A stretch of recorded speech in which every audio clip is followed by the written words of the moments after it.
വന്യമൃഗശല്യത്തിൽ പൊറുതിമുട്ടിയ കുറുമാത്തൂരിലെ കർഷകർക്ക് താൽക്കാലിക ആശ്വാസം. വർഷങ്ങളായി കർഷകരുടെ ഉറക്കം കെടുത്തിയ കാട്ടുപന്നിയെ പഞ്ചായത്ത് അധികൃതർ നിയോഗിച്ച ഷൂട്ടർ വെടിവെച്ചു കൊന്നു. ഷൂട്ടർ രാജേഷാണ് പന്നിയെ വെടിവെച്ച് വീഴ്ത്തിയത്. ഞായറാഴ്ച രാത്രി 8:30യോടെയാണ് വർഷങ്ങളായി കുറുമാത്തൂരിലെ കർഷകരുടെ ഉറക്കം കെടുത്തിയ കാട്ടുപന്നിയെ പഞ്ചായത്ത് അധികൃതർ നിയോഗിച്ച ഷൂട്ടർ രാജേഷ് വെടിവെച്ചു വീഴ്ത്തിയത്.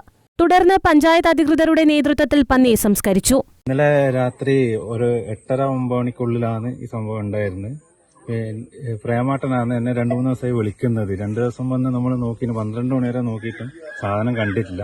അപ്പോൾ ഇന്നലെ ഒരു 8:30-9 മണിക്കുള്ളിലാകുമ്പോൾ നമുക്ക് സാധനം കണ്ടു. അങ്ങനെയാണ് ഞാൻ വിളിക്കുന്നത്. രാപ്പകൽ കഷ്ടപ്പെട്ടുണ്ടാക്കിയ കൃഷിയിടങ്ങൾ കൺമുന്നിൽ നശിക്കുന്നത് നോക്കി നിൽക്കാനേ കുറുമാത്തൂരിലെ കർഷകർക്ക് ഇതുവരെ സാധിച്ചിട്ടുള്ളൂ. വിളഞ്ഞു നിൽക്കുന്ന പാടശേഖരങ്ങൾ വ്യാപകമായി കാട്ടുപന്നികൾ നശിപ്പിക്കുന്നത് പതിവായതോടെയാണ് കുറുമാത്തൂർ പഞ്ചായത്ത് ശക്തമായ നടപടിയുമായി രംഗത്തെത്തിയത് എന്ന് പഞ്ചായത്ത് പ്രസിഡന്റ് SP രമേശൻ പറഞ്ഞു.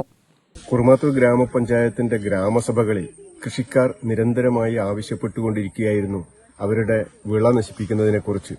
വിളഞ്ഞ പാടങ്ങൾ മുഴുവൻ പന്നി വന്ന് നശിപ്പിക്കുന്ന സങ്കടം ഗ്രാമസഭയിൽ വന്നതിനെ തുടർന്നാണ് പഞ്ചായത്തിന്റെ നേതൃത്വത്തിൽ തയ്യാറാക്കിയ ഷൂട്ടർമാരുടെ ലിസ്റ്റ് കൃഷിക്കാർക്ക് കൊടുക്കുന്നത്. കുറുമാത്തൂരിലെ രാകേഷിന്റെ ഫോൺ നമ്പറിൽ വിളിച്ച കൃഷിക്കാരെ അവരെ വരുത്തുകയും പന്നിയെ വെടിവെച്ചിടുകയും ചെയ്തിട്ടുണ്ട്. പഞ്ചായത്ത് അതിന്റെ മാസ്റ്റർ തയ്യാറാക്കി അതിന്റെ മറ്റ് സംസ്കാര ചടങ്ങുകളെല്ലാം നടത്തുകയാണ്. പ്രദേശവാസിയായ പ്രേമൻ ഉൾപ്പെടെയുള്ള കർഷകർ നിരന്തരമായി അധികൃതരുമായി ബന്ധപ്പെട്ടതിനെ തുടർന്നാണ് നടപടിയുണ്ടായത്. തങ്ങളുടെ ഉപജീവന മാർഗമായ കൃഷി നശിപ്പിക്കുന്ന പന്നിയെ കൊന്നതോടെ പ്രദേശവാസികൾ വലിയ ആശ്വാസത്തിലാണ്.